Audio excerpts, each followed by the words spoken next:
So, muscle strength పెంచడానికి కొన్ని exercises చెప్తాం.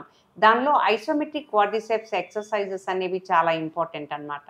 అంటే ఒక ఫోల్డెడ్ బెడ్‌షీట్ కానీ, బాల్ గానీ మోకాలు కింద పెట్టి దాన్ని గట్టిగా ప్రెస్ చేయటం. కాలు స్ట్రెయిట్‌గా పెట్టి. ఆ ఎక్సర్‌సైజెస్ చేస్తున్నప్పుడు మీ మనసులో ఒక 5 నంబర్స్ లెక్క పెట్టటం, వదిలేయటం. ఈ విధంగా చేస్తే ఏంటంటే మీ మజిల్ స్ట్రెంగ్త్ పెరుగుతది.